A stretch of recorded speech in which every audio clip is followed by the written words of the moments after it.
안녕하세요. 소프리 짬뽕 알뜰 세트입니다. 아주 옛날에 시즐이라는 요리 유튜버가 굉장히 핫했었던 적이 있었는데요. 굉장히 역동적인 부금을 쓰면서 세련된 편집을 하여 많은 인기를 모았었는데 2018년부터 영상 업로드 주기가 굉장히 늦어지더니 2020년부터는 아예 영상을 올리지 않았고 2년 만인 2022년에 돌아오더니 이후로도 뜨문뜨문 올리다가 2023년 이후로는 또 영상을 올리지 않아 지금은 거의 잊혀진 유튜버가 되어버렸지만 지금도 종종 찾아와서 댓글을 달아주는 구독자가 있기도 합니다. 이번엔 이렇게 한창 핫했었다가 요즘 잘 안 보이는 유튜버들을 모아봤습니다. 그럼 한번 볼까요? 첫 번째는 논리왕 정기입니다. 논리왕 정기는 2000년생의 인터넷 방송인으로 청학동 대안학교에 다녔었다고 하는데요. 그런데 청학동 대안학교는 일반 학교에서 퇴학을 당한 일진들이 많이 가는 곳이었기에 폭행을 당하거나 강제로 벌레나 개구리 뒷다리, 애벌레를 먹는 등 가혹행위를 당했다고 합니다. 괴롭힘에 이기지 못한 정기는 결국 친구들과 청학동을 탈출해 10km를 걸어 도망을 갔으며 겨우겨우 공중전화로 어머니께 전화해 와달라고 했지만 어머니가 오히려 배신을 때려 훈장님한테 이야기해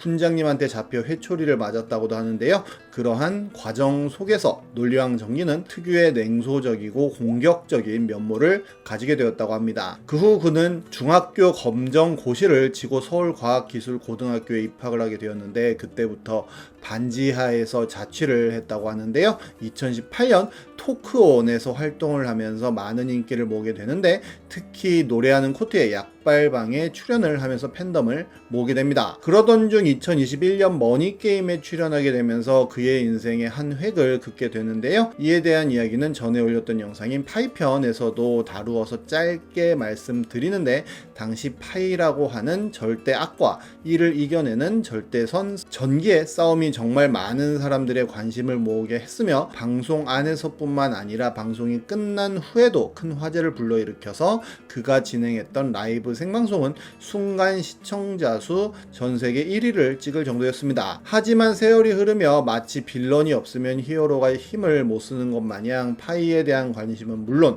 논리왕 정기에 대한 관심도 줄게 되었는데요. 파이라는 빌런에 대해 이겨내는 모습을 보여주는 것에 열광했던 대중들은 파이가 관심 속에서 사라지자 논리왕 정기에게도 점차 관심을 끊게 됩니다. 어떻게 보면 파이와의 싸움 외에는 그에게 컨텐츠라고 할 만한 게 없었던 거라고도 할 수 있을 텐데요. 결국 그는 수능 시험에 도전하는 것을 컨텐츠 및 공약으로 삼게 되었는데 1년가량 유튜브 활동을 접고 공부를 하여 건동홍 밑으로 갈 시 유튜브 탈퇴를 하겠다는 공약을 걸게 됩니다. 그렇게 그는 2022년 수능을 쳤고 복귀를 했는데 55644라는 낮은 성적을 받아들였고 동국대 와이즈 캠퍼스 불교과에부터 유튜브 계정 삭제는 피하게 됐지만 입학은 하지 않을 것이라는 선언을 합니다. 그리고 웹 예능인 우마게임과 조밥 곽선생에 출연하는 등 외부 활동을 활발히 하는데요. 그리고 2023년 들어 성적표 공개 방송을 했는데 3, 4, 5, 2, 1이 나와 성적이 많이 올랐음을 보여줍니다. 그리고 또 2년가량 방송 활동을 전혀 하지 않는데요.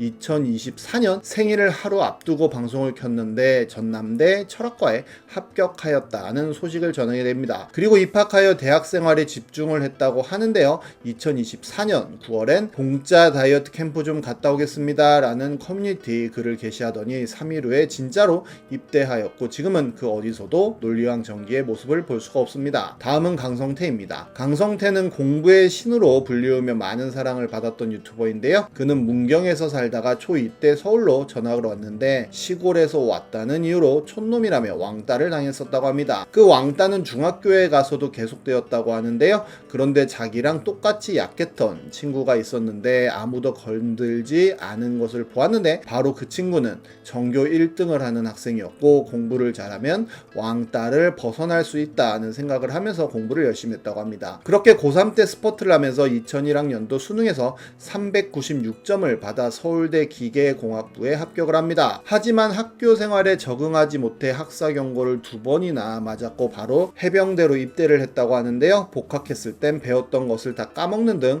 학교 생활에 더욱더 적응을 하지 못했고 결국 교육학과 전공 수업을 들으면서 교육 분야 진출을 꿈꿨다고 합니다. 그리고 정말 공신닷컴이라는 인터넷 강의 사이트를 만들면서 교육 사업에 진출하였고, 공부의 신이라고 하는 유튜브 채널까지 만들어 유튜버로 생활도 함께 하는데요. 2007년에 채널 개설을 했다고 하니 어마어마하게 일찍 개설을 하긴 했었습니다. 개설은 일찍 했어도 유튜브 활동은 거의 없다가 2015년부터 본격적인 유튜브 활동을 시작하는데요. 2016년에는 하루에 1개 이상씩 올리는 등 굉장히 활발한 활동을 했는데, 보통 자기주도 학습법 같이 공부 방법에 대한 이야기를 많이 올렸습니다. 그런데 그런 영상들을 보면 너무 자극적인 썸네일과 제목을 사용하는 등 굉장히 낚시성인 영상들이 많았고, 많은 전문가들은 강성태의 공부법을 곧이곧대로 따라하지 말라고 조언하기도 했었는데요. 하지만 조회수는 굉장히 많이 나왔고, 여러가지 방송에서도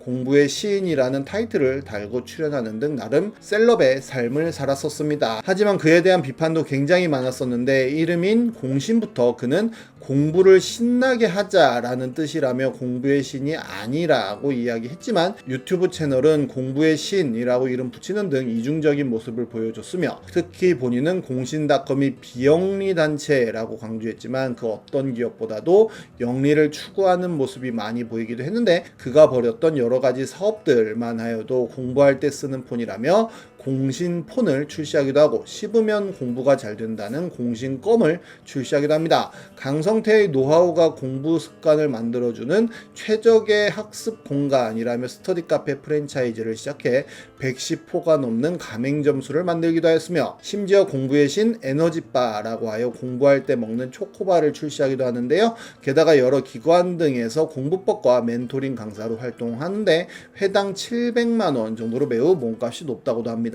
그 외에도 광고 활동을 많이 하여서 이세돌과 함께 비타민 제품 광고 촬영을 하기도 하고, 아파트 광고에 출연하며 공부하기에 좋은 아파트라는 홍보를 하기도 했는데요. 스마트 교복의 최고령 모델로 발탁되어 활동하기도 하고, 육군 3사관학교 광고 모델을 하며 명예 홍보대사 역할까지 맡아 합니다. 그리고 굉장히 많은 공부법과 영어 서적을 출판하여 베스트셀러와 스테디셀러에 오르는 등 말 그대로 돈을 긁어 모으는 모습을 보여주는데요. 물론 돈을 많이 버는 것이 나쁜 건 아니지만 그가 이야기하는 비영리 기업과는 이미지가 맞지 않은 것이 사실이기도 합니다. 그리고 코로나가 한창이던 2020년 줌이 거의 필수품처럼 쓰이던 시절이 있었는데요. 그런데 강성태와 또 다른 교육 크리에이터인 미미민우와 콜라보 방송이 예정되어 있었지만 갑자기 무산이 됩니다. 그런데 강성태는 유튜브 최초라며 라이브 온라인 줌 독서실 컨텐츠를 시작한다고 밝히는데요. 하지만 이는 2020년 초부터 미미민우가 제작해온 콘텐츠였고, 이를 따라한 게 아니냐는 지적이 많이 올라오게 됩니다. 강성태는 아무런 해명이나 공지도 없이 그냥 줌 독서실이라는 워딩을 사용하다가 욕을 많이 먹자 줌 독서실이 아니라 온라인 독서실, 라이브 독서실로 변경하는 모습을 보여줍니다. 유튜브보다는 사업에 집중하는 만큼 무엇보다 예전만큼의 영상 빈도수나 조회수는 나오지 않고 있기도 합니다. 다음은 아하 부장입니다. 그는 어둠의 백종원으로 불리웠던 유튜버로 다른 유튜버들과는 달리 굉장히 많은 MSG를 과다 사용하는 모습을 보여주며 큰 인기를 모으게 되는데요. 한식은 정성 들여 한 땀 한 땀 힘들게 준비해야 한다는 인식을 통째로 부셔버리는 듯한 느낌을 받게 음식을 만들지만 따라해서 만들어 먹어보면 정말 맛있다는 평가를 받게 됩니다. 그가 사용하는 조미료는 미원, 다시다, 혼다시, 치킨 스톡 등 쉽게 구할 수 있는 것들로 정말로 식당에서 먹는 맛을 쉽게 구현해내서 많은 사람들의 감탄을 자아내기도 했었는데요. 그런데 2020년 어둠의 백종원으로 불리는 아하부장 1배 회원이었나 라는 기사가 등장하게 되며 1배 논란이 확산되었는데, 아하부장이 쓰는 부제와 같은 아이디가 1배에 올린 게시물들과 같은 것이 발굴되었던 것입니다. 그리고 그가 1배에 올렸던 사진의 문신 위치가 영상에 나오는 문신 위치와도 똑같은 것도 발견되고, 그가 태국에서 만들었다며 1배에 올렸던 가게의 로고가 아하부장의 로고가 거의 똑같은 모습을 보여주기도 하였는데요. 처음엔 그 사실을 부정하며 네티즌들을 고소하겠다고 협박까지 하던 아하 부장은 결국 일베 논란 사실이 맞다고 인정을 하게 됩니다.